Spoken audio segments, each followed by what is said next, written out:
Hello everybody, how are you? I trust you're well and welcome to a new episode of my podcast series. I'm still on the outdoors. As you know, I'm traveling. I'm staying in this new place, so I think that is the best place where I can record my videos. So sorry for the lights, for the bad lighting, and sorry for the noise. I hope it's gonna be fine anyway. I'm gonna try. I'm gonna make sure that I edit it before publishing.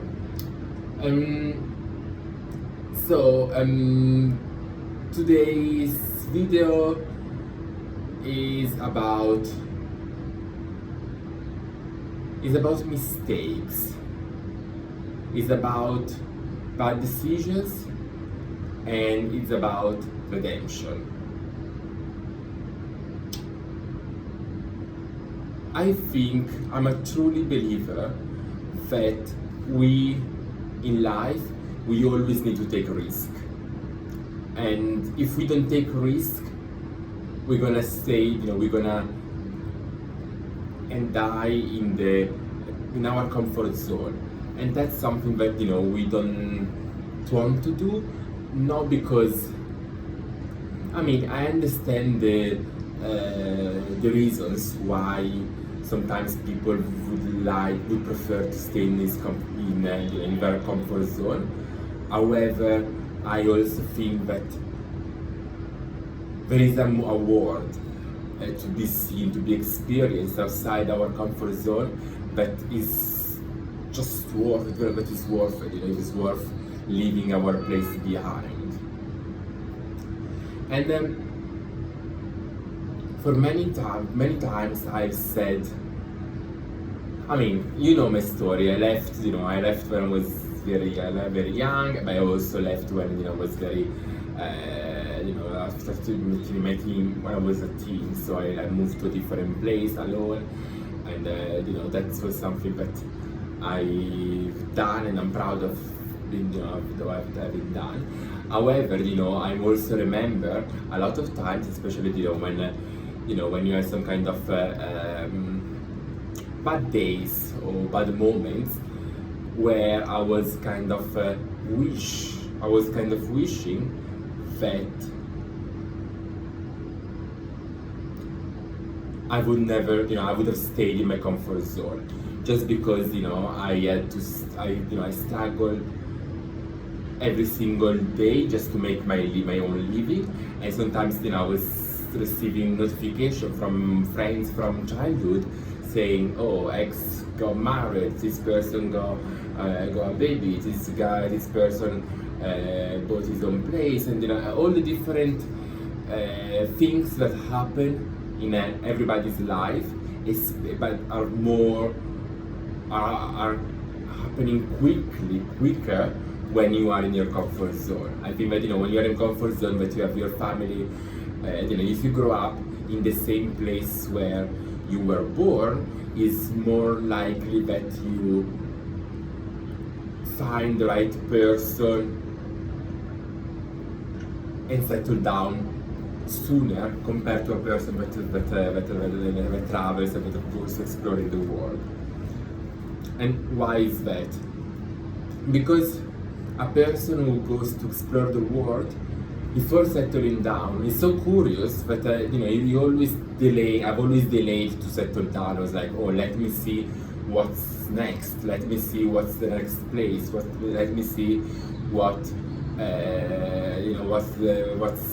these other opportunities coming my way. Let me see what's gonna happen if I'm gonna be strong, if I'm gonna be a little bit stronger again. I was always looking for the next adventure, the next person to meet, the next opportunity. I wasn't. I knew that we live in an infinite world, so the opportunities and the things to visit and to see and to experience are limited. While if I was living in a place where I would just like stay in my comfort zone or in my, my city or my village or my place. I knew that the people that I would meet would kind of be not only the same, but I would find my own routine. So I would pick among my routines what would be more, more aligned with my with my long-term plans and what not. So I think that if I was staying in one city, I would probably try to make a living out in that city, find a job in that city, and find things to do in that city. And yeah, maybe I would experiment something outside, but I knew that my long-term plan would be in that city. So that is probably what the difference would be. While people like me, definitely, we probably traveled, so we were never. We were always curious to a point where sometimes we were not satisfied. Like me, it's not like I wasn't satisfied, but I always needed to be stimulated. So I think that that's why I was I traveled a lot and I met a lot of people, and I've been curious about the world, and the reason being, the original reason for it was I was lucky and I feel lucky and I feel blessed to have experienced a certain degree of freedom that I wasn't able to get my chance, my opportunity of freedom, my freedom gets wasted into not using it, not using the full potential of what life offered me. I was scared that I would just throw away my opportunities just because I was so familiar with my comfort zone. So but the bottom line, I was always traveling, I was always meeting new people, new experiences, new projects, new things, and when you do that, especially when you do that at a young age, 100% you make mistakes. I made so many mistakes. I had so many opportunities that I didn't grab straight away. I had some situation as well where I was, because I didn't believe in myself, I probably didn't buy into the what was offered to me, and I regretted it at the long term. I mean, regret is a different subject, a different matter. I think that I lived my life day by day without big plans. I mean, I had some goals, but I didn't have I wasn't planning every single move.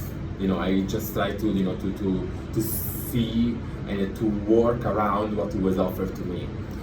So I wouldn't say that I had regrets, but I think that looking back, sometimes I think, ooh, I had this opportunity and I didn't take it, or I could have done that, but I haven't done it because I was scared, or because I think that I didn't want to take even more risk, or because different reasons. Even different reasons, yeah, for sure. Even though having said that, I still believe that I don't have many regrets. If I would go back, if I look back, there are things that I would change. But if I would relive my life, I'm sure that I probably would still make the same decision, just because they were made by heart. And when I say the same decision, I'm not saying everything, and luckily now I'm mature, I've grown and I'm a lot. So some of the mistakes that could be avoided, definitely I would avoid them. But a lot of decision, I would that I've taken by following my my heart. I definitely would still do it and still take the similar path. And that is important, because the last thing that you don't want to have in your life is regrets. And luckily, I have few things that I would do differently, but I don't have big regrets that make me repressed, or that make me upset about my past. And that is probably why also, now I'm like acknowledging and more aware that I had an amazing life, and a life lived at to the fullest, so that I don't so that I'm happy with where I am, and I'm happy that every single day, every single struggle made the person that I am today. And I'm not perfect, I'm spiritually, yes, I'm more aligned, but by being aligned and being spiritual doesn't mean perfection. That just means that I'm able to acknowledge my flaws, and I'm able to understand that I'm a canvas, that there is still a lot of work to do on me, but I've already done I've already designed, or I already pictured the big theme of the picture. So I think that it makes you at a place where it makes me at a place where I'm confident with what I am today. I need to thank you people, yes, but I don't owe anything to anybody anymore, because the thing that I pay back for everything that I've been given for free, or I don't even feel that anything has been given to me for free. I feel that everything has been earned, and some of the payments that I use for the things that I had in life were tears, were loneliness, were sleepless nights. So I think that even when people, or the most could think, oh, that is a benefit that he was lucky this person to have, I still see the price that I had to pay for certain things that came into my life, certain, even sometimes certain environments where I found myself, that on one side gave me exposure, or gave me education, or gave me a fast track into certain goals, into towards the achievement of certain goals. On the other side, there were choices or decisions made at cost of me suffering for no being completely true to myself, or to me closing certain one eye sometimes. I think that there are different things that happens in our lives, and nothing is for free. No matter what you see, in the glamorous life that you see on social media or whatever, I think that everything comes with a price. At least for me, everything came with a price.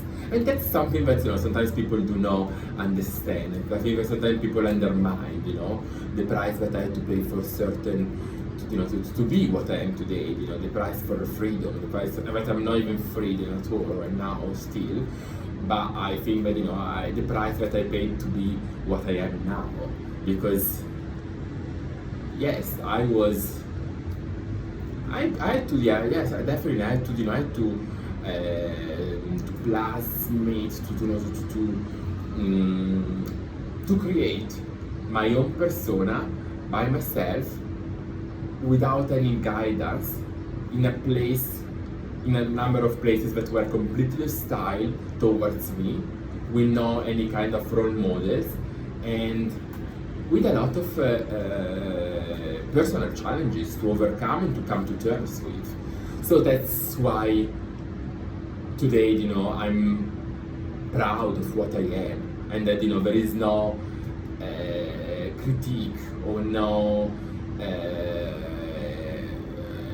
haters that would be able to bring that down, and then, we're living in a moment where, as I said before, I'm especially, what's going on in my life is that, I get harassed, and I get like a lot of, I always get a lot of attention, but this time I get a lot of negative attention, and a lot of people that are, I'm not saying jealous, but people that maybe think that life has been unfair towards them, but has been fair towards me. So I think that I receive a lot of hate at the moment, as a lot of people. Don't give me wrong. So yes, I do think that I'm happy for what I am, what I've done, what I've achieved. And yes, one of the things that make me sad sometimes is people that has a different as an idea of me that is a little bit different from the reality. People think that sometimes I might be a diva, or sometimes that I can be spoiled or whatever, but I'm not saying that it's not true, but I'm the one spoiling myself. I'm the one that paying for it. I'm not living off somebody else, or I'm not just portraying a persona that is not real. That's me, and that is what I'm the real me. Finally, after many years, I feel that I'm the real me, and I love it. I enjoy it. I don't know what's gonna happen next. I don't know what's gonna happen even tomorrow, even today. I don't even know, but I'm just enjoying it. I'm just loving it. And I'm sorry, that people do not understand it, and the people are not following, are not brave enough sometimes to do it, to make this decision also for themselves. That are just able to complain and to say, oh, that's not fair. And they don't, they just look. They prefer sometimes. People prefer sometimes to look to sabotage other people because out of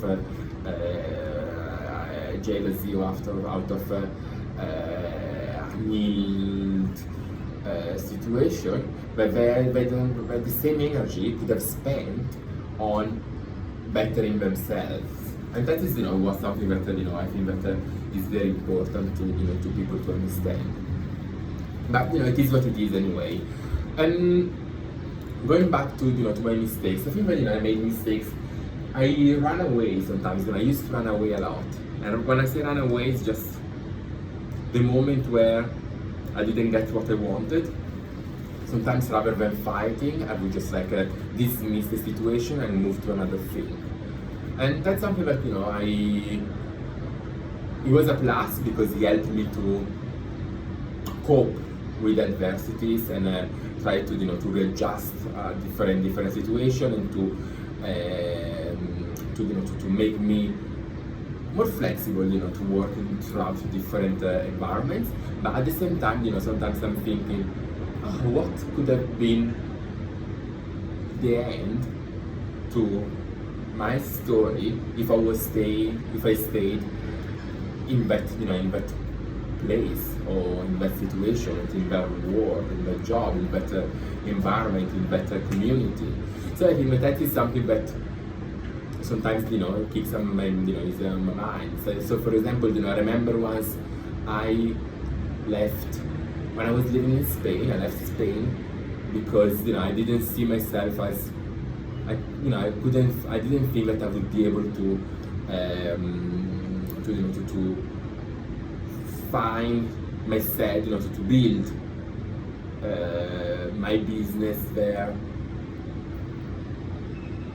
with the language barrier. And I left, and funnily enough, few months after, I was fluent. So that was something that I couldn't really deal with. Anyway,